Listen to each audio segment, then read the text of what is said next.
Nearly 10 months after Hurricane Melissa hit Black River Hospital, the country facility is slowly coming back. The operating theaters are now in use and new wards are on the way. When Hurricane Melissa tore through St. Elizabeth last October, Black River Hospital was left barely recognizable. Roofs were ripped away, critical areas were damaged, and patient services were severely disrupted. The response was immediate, but rebuilding a hospital from the ground up has been a much longer road. Now, health officials say there is finally visible progress. And they're almost near and the operating theaters, right? So we are almost, the operating theaters at this moment is now up and running. And we are doing several operations now, right? And also, so that take pressure off Mandeville because they are now doing it there. We also have coming on board by September here, the wards. They are now tiling out the top floors. That was slab, and they are more stronger building and you have more space. That reopening of the operating theaters is significant. For months, patients needing surgery had to be accommodated elsewhere, adding pressure to hospitals, including Mandeville. Now procedures are being performed again in Black River, while construction continues on the hospital's inpatient capacity. And officials say the rebuild is not simply about restoring what Melissa destroyed, but creating stronger space for the future. When I tell you that 10 clinics were damaged and all 10 are back up and running, when I tell you that the accident and emergency we have cleaned it out and get it up and running, and then we do the same thing for the 2 new wards that are coming on board.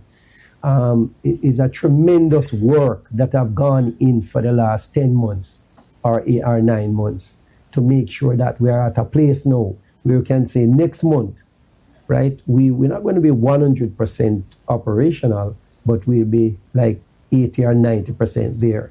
The scale of the recovery is reflected beyond the hospital itself. Across the southern region, health centers damaged by the hurricane have also been brought back into service.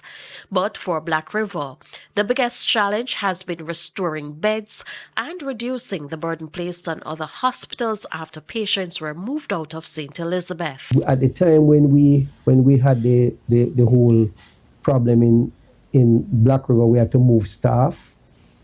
We had to move all the personnel and all the persons who were bedridden here in Mandeville, and also Spaldings and also Maypen. Now that is easing. So, and as soon as next month come and we put in new beds down in Black River, some of those beds can ease off in Mandeville. What's the current situation in Mandeville as you speak of that? So in Former Director of Public Prosecutions Paula Llewellyn warns Jamaica could pay a heavy price for tolerating indiscipline among young people. She says the greater concern is the kind of adults and leaders society is producing. Rules are broken, boundaries shift, bad behavior becomes normal. Former DPP Paula Llewellyn says the warning signs matter. It may be described as loyalty.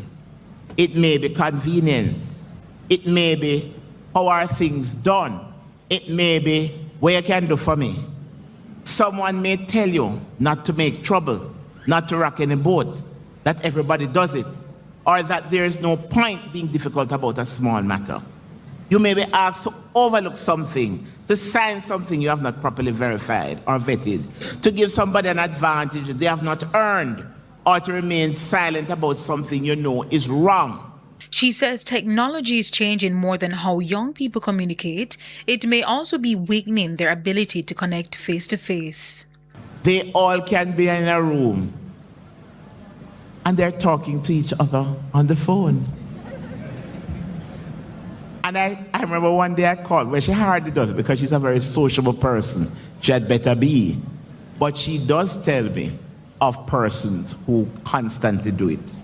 Because ironically for some people, living with social media as their main companion has caused some people to retreat, and their social skills become very awkward and very poor. Ms. Llewellyn says the next generation must enter society with something stronger than qualifications, values that hold firm when the pressure is on. Today, I'm calling on all of you, be that transformative beacon in a Christ-centered future.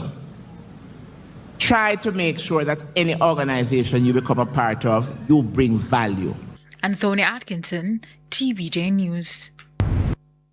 And Ms. Llewellyn was speaking at the graduation service at Northern Caribbean University last weekend. It's time for a break. Stay with us. More stories when we return.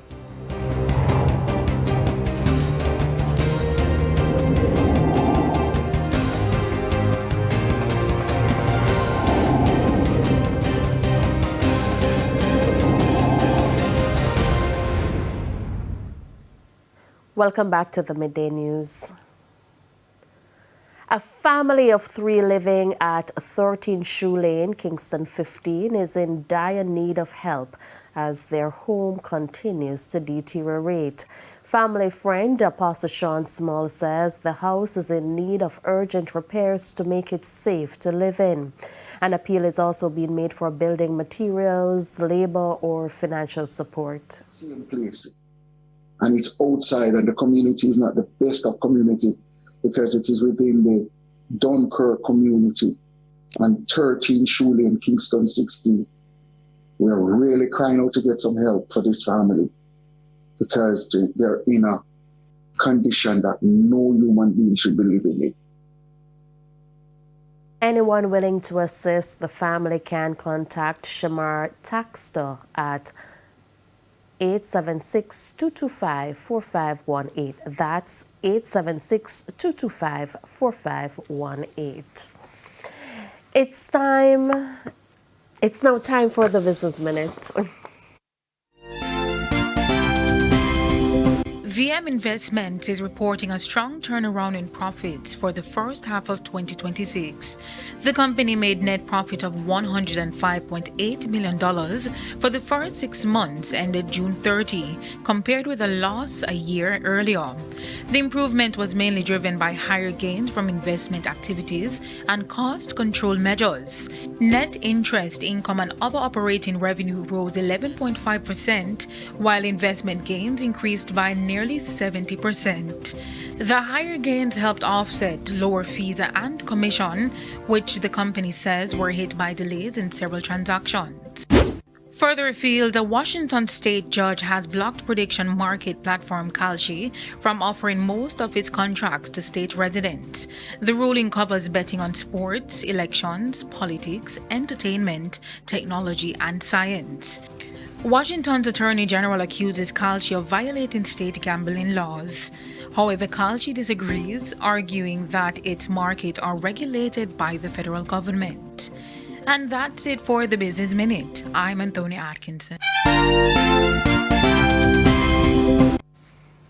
It's now time for the top stories from around the world. In the region, Antigua and Barbuda is moving to arm all police officers as the country responds to a rise in gun-related crime.